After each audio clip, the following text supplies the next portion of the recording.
Yan. Yan ang nanay. Asa yung anak? Asa yung anak? Yung anak. Kanino ba ito anak? Kanino ba yun? Kanino?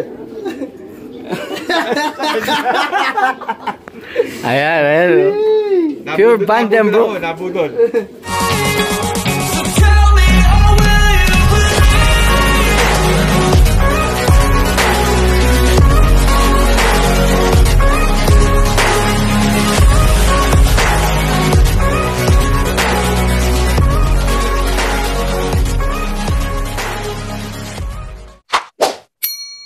Talagang durog din eh. Oh, sino mo? Hindi na ganun kaganda katawan. Ayun. Pero nakadalawa pa ako. Swerte. Swerte pa. Ilan taon na po yan? 2014. Kampo. Ah, 10 taon. 2014 na repeat yun. Overall champion yan. Ah, overall po. Sa South po. North. Dalawa sila magkapatid. Overall champion. Ano po pangalan ng kapatid niyo? Si Dr. Anby 1, yung isa Dr. Anby 2. 1 and 2 po sila. 1 and 2 yan. Para sa babae, mag-ano. Winner. Pero ito maganda pa kasi medyo ba 2018 pa lang ito eh. Kaya bata pa ito. Sana maano, buti nakadalawa pa. Uy, swerte, dalawa. Ito na lang magdadala dyan. Eventually tatanggalin ko rin to kasi baka mag-go-win light yan eh. Pag nagsubo pa eh. Ito, ito buo. Buo pa eh. Kaya kahit mga 5 days lang, maano ko lang sila. Importante nakuna ko ng anak. Yung pong kapatid nan. Kulang nung kusunada mo. Oh, ako na nga ba eh. Champion yung nanay mong kusunada ko eh. Oh. Ito, yung kusunada mo, Apo. ito nanay. Ayan po. Ang tatay, kapatid nito, overall champion si Phoenix Anby. Para sa overall champion ng magulang noon. Yung pinili ko po. Oo. Oh, ano. Ayun po. Ang foundation nyo po, bali, Anby. Anby yan eh. Anby, Peter C. tsaka Victor Lee. Yun, tatlo po ang kwan nyo. Bali, ang process po ng mga panlaban nyo. Umiikot sila doon. Doon. Ikot ko lang. Naka-line din sila pero at least may nakapasok na ibang line. Oo. Para hindi masyadong Kasi dumami. tested na po yung mga yun, di ba? Bali po yung lockdown, ba't tinawag nyo po lockdown? Nag-champion yun, lockdown eh. Ano na, a week before. Bago mag-lockdown po. Kaya lockdown ang pinangalan ko. Tapos yung Super Anby. Si Super Anby naman, wala na, ipangalan ko lang. Pero kasi ano yun eh, solo winner siya eh. Tacloban champion siya, solo superset winner, motorcycle winner, side bet, tsaka pulling winner. O yung pong, yung pong mga inanak niya, sir? Inanak niya sa akin, nag-anak sa akin ng third overall champion sa pinalipad ko. Tapos yung mga naging anak, ginawa ko ng breeder eh. Tapos yung mga apo ang nag-produce. Yung mga apo. Hindi nalaban eh. Mostly kasi pagka yun ang kinukuha sa akin, yung mga anak eh. O yung super, yung tinatawag. Super duper naman. Opo. Kaya kasi isinunod ko lang doon sa pangalan ni Super Anby. Kasi the following year, siya naman nag-overall champion. Ano niya po Super Anby? Full sib. Full sibling. Full sib. Bali pag Tatlo silang magkakapatid, overall champion. Panay pong Anby cross ng Peter C. Anby. Ayun. Peter C. Cross Anby sila. Bali, pag nagkuhan po kayo, line breeding na po. Sila. It's either nakaline sa Peter o nakaline sa Anby o nakaline sa Victor. Basta nandun po nakapasok po yung tatlong kuhan na yun. Paano po yung pairing nyo, sir, kung magtatanong ako? Pero mostly hindi naman sa gano, lahat nung mga naging winner ko is out of dalawang inbreed. Inbreed na ba? Inbreed na Anby tsaka inbreed na Peter C. Sila pinagpaparis ko. So, tama po pala. Yung sinabi ko kanina, no? Wag kukuha sila. Inbreed to inbreed. Kasi alam mo ang gagawin eh. Hindi, sir. Pero ganun talaga ang naging pairing ko. Wala akong naging, siguro mga dalawa lang. Pero karamihan ng mga nananalo kong ibon galing sa dalawang inbreed. Opo, kasi kung ako naman po, tatanungin ko ano yung pumapalong ibon nung tao, tapos kung ano yung pairing niya. Then kukuha po ako doon. Kasi shortcut na po yun eh. Wala ka nang kailangan, kung lalo kung pair ang kukunin mo, di ba po? Then, doon naman po sa pamimili, tama po kayo yun. Sinabi nyo yung, ano yan yung... Sabihin mo lang, pag nakita mong maganda sa paningin mo, Oo, tama. Kagaya po yung pinili ko kanina. Hindi ko naman po alam na overall champion yung mga nanay tsaka tatay niya at napili ko lang.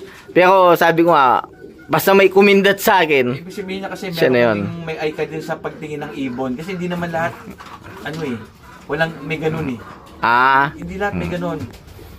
Kaya, pagka swerte mo, pagka may ganun kang pagtingin, kasi tingin pala, malalaman mo na kung maayos ang ibon o hindi. Ako naman po kasi, hindi ko din po expect. Pero kada puntahan ko po lop, pag may kinursunada akong ibon, pwede patingin ka ako. Oo. Tapos sasabihin, ba't mo alam kagad sa akin? Wala po, kursunada ko lang ako. Hindi ko pa inawakan, pero paghawak, siya na po yun. Bali sir, saan kayo lumalaro ngayon? Ngayon, PFC lang. Baka next year, ito, mayroon akong BBC pang North. Manila. Meron din akong pasok. BBC Manila. Ayun. Sir, bali, anong club na po kayo anong year po kayo nag-start, nag-ibon? Nako, 2007. 2007? 2007. Ang tagal na. Medyo tagal na rin. 20... Pero awa ng Diyos, simula nung naglaro ako, lagi namang lumalaban ng may ibon. Hindi man first overall, pero lagi naman nasa top din na naman. Okay lang po yun, at least dinaalis yung kwan. Bali, ano po yung most memorable na panalo nyo, sir? Sa akin, bukod kina Super Andy, kasi lagi ko naman na-mention yun, sila magkakapatid, lagi puro champion. Meron akong race, North Race yun, 5 ibon ko, Tugigaraw race yun, 5 ibon ko sabay-sabay dumating. So, hindi ko naman na-expect na magwa 1, 2, 3, 4, 5 yun ng Tugigaraw. Anbilat po yun. Hindi, yun, Victor Lim, Karak 50 yun. Tapos? Magagaling yun. Tsaka hindi ko akalain na pwede palang mangyari yun, 1, 2, 3, 4, 5. Oo. Sa akin. Mayakap po yun. Oo, ang nakakatawa nun, may pang-anim pa. Kinala ko din. Ayun pala, sumabil na pumasok sa loob ko, hindi pala aking ibon. Dahil lang pala. Kaya nagtataka ako, bakit hindi nagre-reply? Walang reply yung Mabsi nung time na yun. Nung tinignan ko sa record, hindi pala sa aking ibon. Pero same band din, RRPC din yung nakakatuwa. Pero yun ang hindi ko makalimutan kasi ang hirap gawin nun. Tugigaraw race pa yun, ang hirap. Ila po yun, sir, napakayakap na 1 to 5 pa kaya. 1 to 5 kaya hindi ako makapaniwala nun. Pero maganda naman kasi yung clocking, hindi mo naman sinabi na dinaya kasi yung clocking naman, sunod-sunod din naman eh. Oo, sir. Kaya lang, ang galing ng pagkakaano nun, hindi ko makalimutan yun. Parang ang hirap gawin. Mayakap nang ulitin. Kahit sino na ang hirap gawin. Pero siyempre, may mga idol tayo na gumagawa ng gano'n. Okay, so kaya. Kaya sa akin kasi hindi naman i-clock yun eh. Text pa yun eh. Sir, sa race naman, ano mas gusto mo? Yung bang hard race o fair weather? Kasi hindi natin masasabi yung panahon. Hindi. Kung mapipili nyo lang po. Sa akin, mas maganda siya na fair weather kasi doon mo malalaman kung sino yung matutuloy na ibon. Diba? Siyempre, kaya nga karera eh. At least may meron siyang kumbaga yun ang pamantayan mo kung talagang matuloy ng ibon mo o hindi. Tama. Sabay-sabay kayong lumilipad. Sir, tip nyo naman sa mga newbie. Sa newbie, pumunta kayo sa mga talagang fancier na kaya niyong puntahan at kaya niyong bilan. Tsaka kayo magtanong-tanong kung ano yung mga nanalo sa kanila. Tama. O kaya, minsan hindi naman ang mga fancier naman, magkikwento naman kung ano yung mga nanalo sa kanila, makinig ka lang muna. Tapos obserbahan mo. Kasi, siyempre, proud ka, dahil sa fancier, proud ka, ipapakita nila sa'yo yung kung ano yung ibon nila na magagaling. O yun, at least, yun ang magiging basihan mo sa pagpili ng ibon. Ganun. Ganun po pala.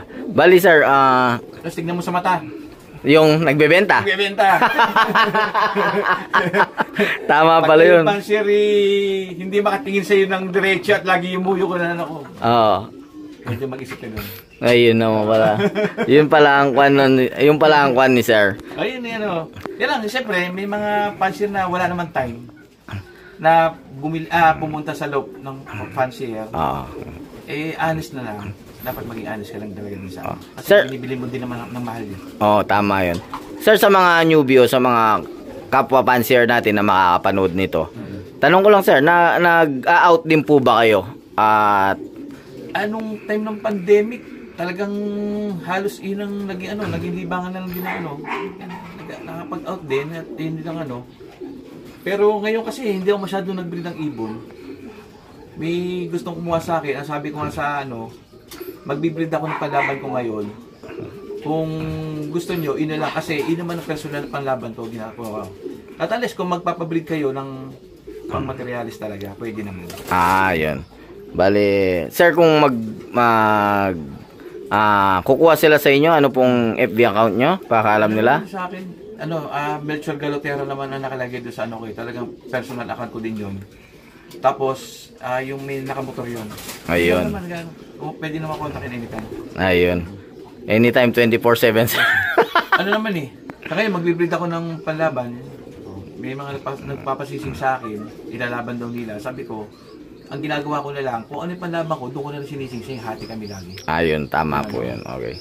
Okay, sir, thank you very much po sa pag-unlock nyo sa amin. Ayun, sir, si Sir Champion Fancier, Sir Melchor Galotera. Okay, sir, thank you po. Salamat. Super breeder daw. Baka naman! Oh. Ayun, lumabas na po siya. Iniwan na tayo dito sa loob. Ayan na daw, huli na daw. Ito na, si Super Anby. Ayan na po, huli niya na. Ito si Phoenix Anby. Phoenix Anby. Yung po yung Nesmith Super Anby. Nesmith. Overall din po ito, sir. Buti Phoenix Anby po ang pangalan niya. Ito kasi nangyari.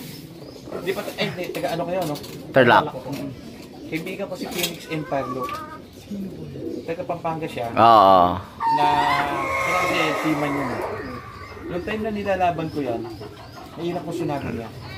Sabi ko, sige, pag tumapos, edi edi sa'yo na. Sabi ko salita, nag-ano yung ibon, kaya notice ang breed. Kaya lang, eventually, binigyan niya sa akin, ulit binalik ko sa akin. Kaya Phoenix Anby. Kaya pinangalan ko yan sa Bali kapatid po yan mismo ni Super Anby. Super Anby. Nesmate talaga. Nesmith talaga yan. Ang lupit. Yan po. Ito si Lockdown. Yan po ano po ni Super Anby yan? Pamangkin ni Super Anby po. Pamangkin na lang po. Overall champion din po. Tacloban champion. Night overall champion siya. Tacloban breakaway. 2:48 ng hapon dumating. Wow. Ilan po yung sumunod na second plan? Alas 5 na.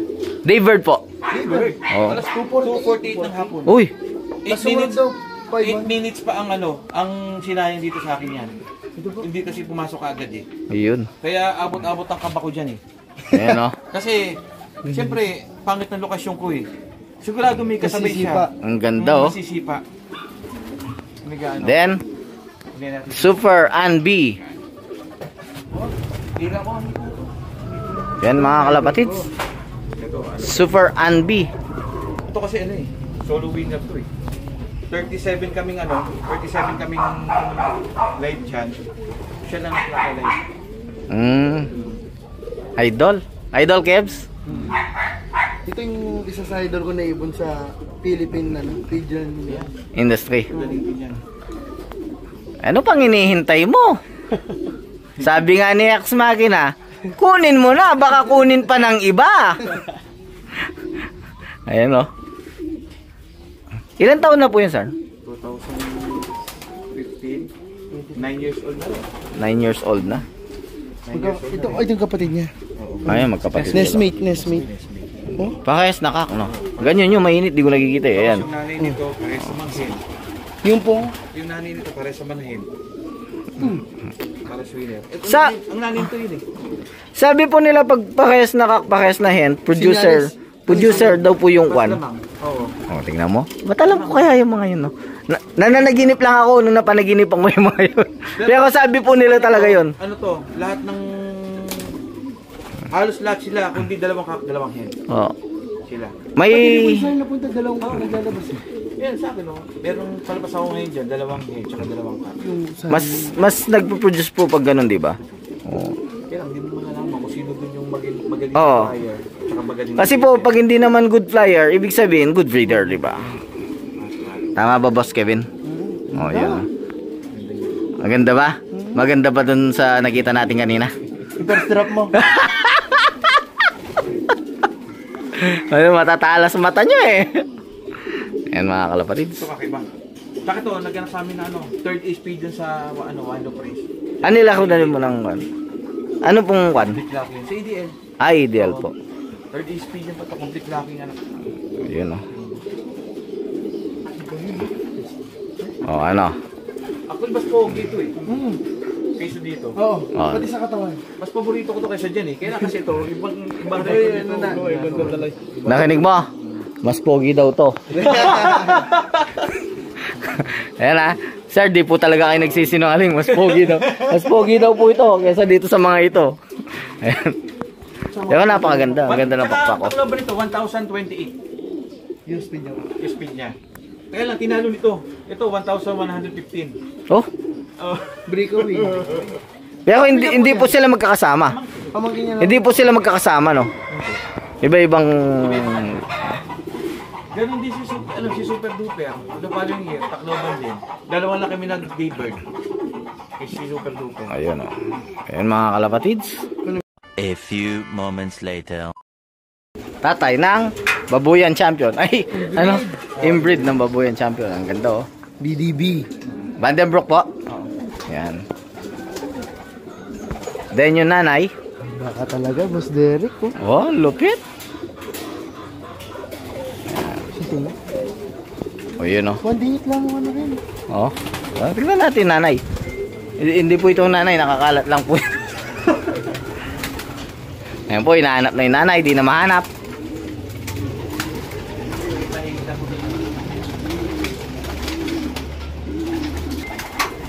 Ayun, yung nanay. Nakita na. Ano po yung nanay? Parang po hold 38. Pure Vandenbroek po siya. Oh, ano ito yung anak? Ito yung anak. Hindi, ito munang nanay. Yan. Yan ang nanay. Nasa yung anak? Nasa yung anak? Yung anak. Kanino ba ito anak? Kanino ba yun? Kanino? Ayan, ayan. Pure Vandenbroek. Nabudol. Sir, wag mo na akong papiliin dahil alam mo naman yung mata ko pag ako namili. Ayan, ako ganda, oh. Oh, sir. Thank you very much, sir. Sa gift bird mo sa akin. Ito, pwede mo nagay pundasyon to. Kasi magagaling talaga itong mga Vandenbroek na to. Yung hold 38. Oh, Ba't tinawag na whole 38, sir? Tiniya ka ng 38? sa number 6. Kala ko, tiniya ka ng 38 eh. Ayan, oh. Kak yan, sir. Kakto, tingin ko. Di pakis na natin doon sa first overall.